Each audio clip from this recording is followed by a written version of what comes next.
Hi, this is LaShawn Jenkins again with the Notary Institution. And today video, we're going to go over different things that you can do with your notary commission. And I have a list here of different services that you can also, you may not actually be able to do it directly with your notary stamp, but with your mobile notary business in general, there is several different services that you can, look into adding to your business in order to generate more income for your notary business. And we're just going to go over a few of them.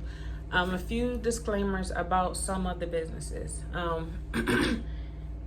Each state will have their own requirements on how you can start that service. So that's one thing you will have to look into, but these are just some ideas of things that you can do besides just limiting yourself to only one service. So we're going to go over the list now. Okay, so the first service I have here on my list is a wedding officiant. So with the wedding officiant, it's pretty much the person, they make your wedding official. So some of them, they travel to different weddings. Some of them just the client gets the documents and then they just notarize them, or some of them it depends on how far that person is willing to go in their business. But it's pretty much a person who almost like a like a minister, almost, pretty much is what the wedding officiant do. And I've seen this a lot of notaries who actually do that. There's one in my local area. That's exactly what she does. Some people, they don't wish to spend a whole lot of money, on getting married. They just want to get married in their backyard. So they'll have, they'll hire a wedding officiant just to come to their backyard to make their wedding official. And with the pay, I heard, well, not heard, but I know some people, they charge up to $300 per wedding, and if not more. I mean, depending on where it's located at, how long you actually have to be there. So there's different fees, and it all depends on like different factors on how much they charge. And then the next thing I have is photo inspections. So actually, I've received a lot of phone calls for photo inspections. I don't do them all the time, but sometimes you actually will have to go out, and really it's like for businesses. Sometimes it's also for homes, but a company will hire you to take pictures of a business. So they'll require you to take pictures of the outside of the business, the inside of the business, and also take pictures of the business license. And normally who will need pictures like that is like the bank, especially if like a person is taking out a loan, or they are receiving some type of equipment from that business. I'm sorry, I apologize. They're receiving some type of equipment from the bank, to run that business. The bank will hire a notary, or not necessarily a notary, but a person. Normally it'll be the notary, only because we're the only people that really are outside, just on the go like that. And they'll hire someone, to take pictures of the inside, the outside, and stuff like that. And the fees for that also can vary. The lowest I've seen is $25. Sometimes you can charge, depending on what you're doing and how far you have to go out, it can be up to at least $100 just to take pictures. Sometimes I've been called out to take pictures of people's homes, of the outside, the street view, and also with those you have to make sure you do them correctly, because if you don't take the picture right, they will send you back out there and you won't get paid for that. And then the next one is, this is the most common one that majority of the notaries look forward to doing, and they will limit themselves only to these, only because they do pay the most. Well, no, well, they do pay. The fees are pretty decent in this business, and that's for the loan closings. And the loan closings is basically when a title company or a lender or bank or whomever, they hire a notary to handle the documents. So if somebody refinances on their house, purchase a new house, and those documents need to be notarized and printed. So they will hire a third party, you, to do the job. And with the loan closing business, the fees can start out as low as, I'll say $75 is the lowest that you can start out as, up to maybe $300. And the fees also will vary just depending on your state, your location, and how everything,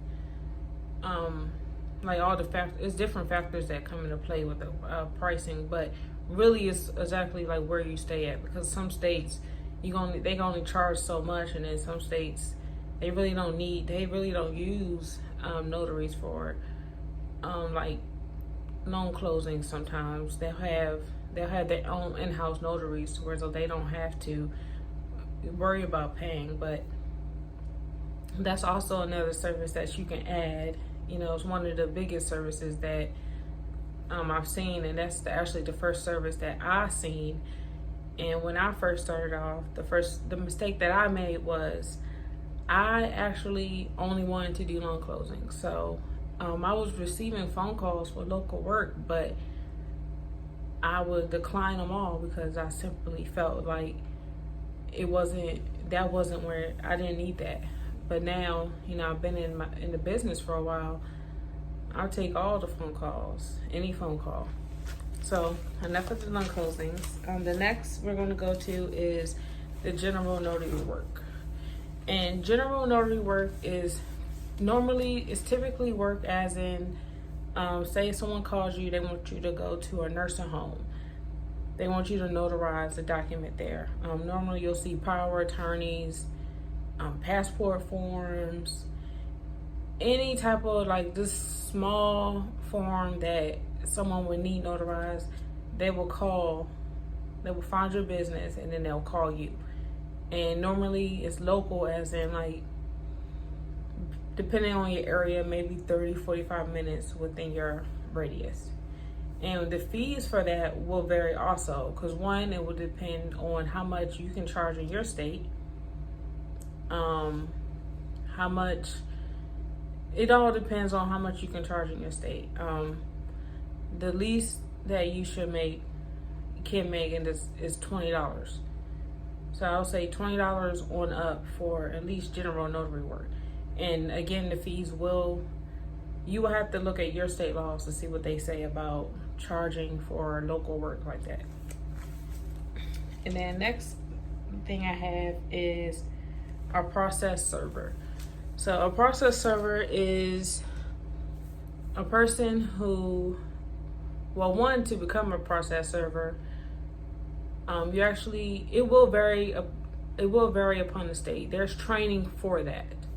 You have to look exactly on your state. Normally, I believe that's actually on the Secretary of State website for whatever state that you reside in.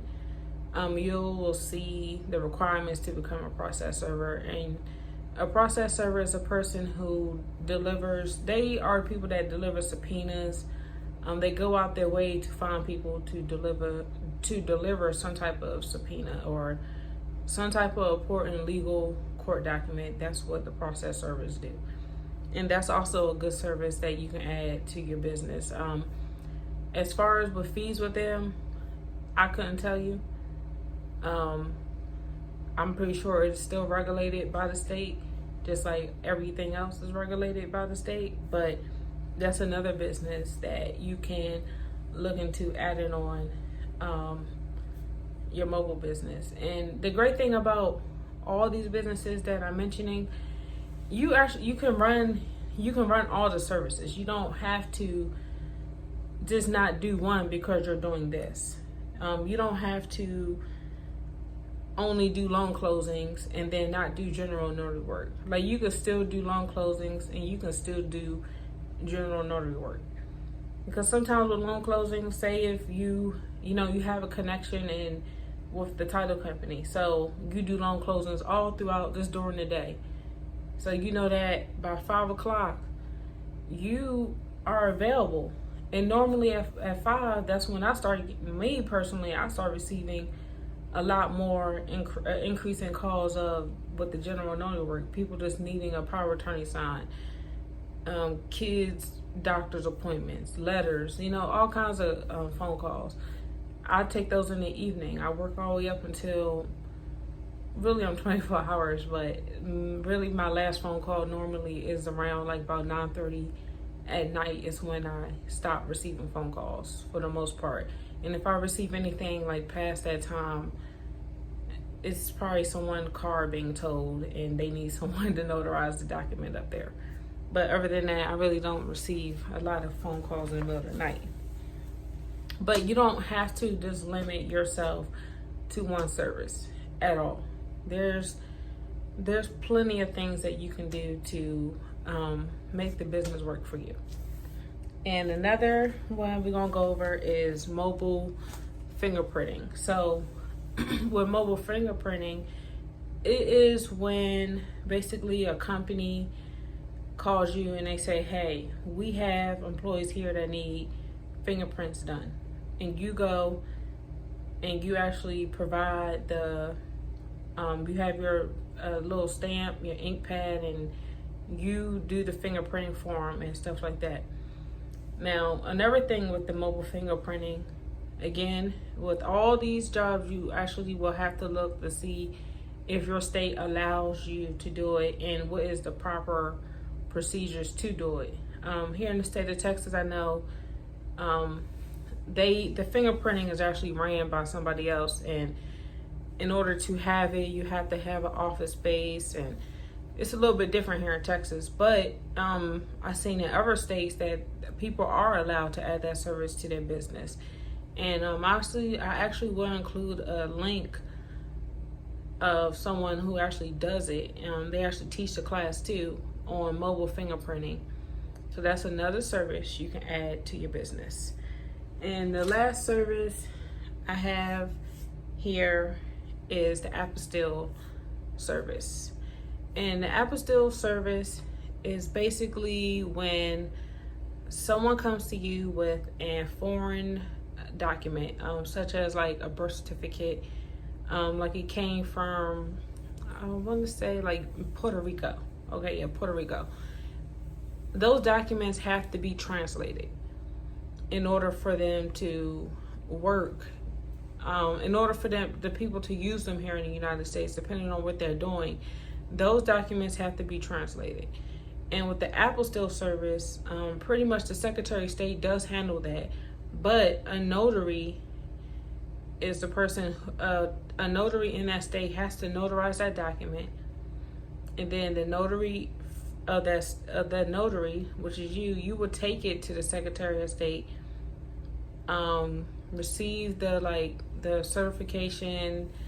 Sometimes it might take a few days depending on what state you're in, and you're doing all the legwork for that person pretty much. And then after the document has been translated, you gotta get translated, and after it has been certified through the state, then you will go and get that document, pick up the paperwork for the person, and then you'll bring it back.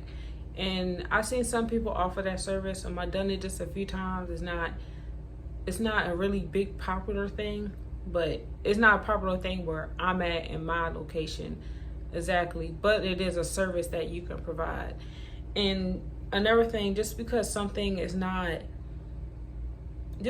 service is not actually 100% what you want it to be, don't mean that it's going to be like that everywhere.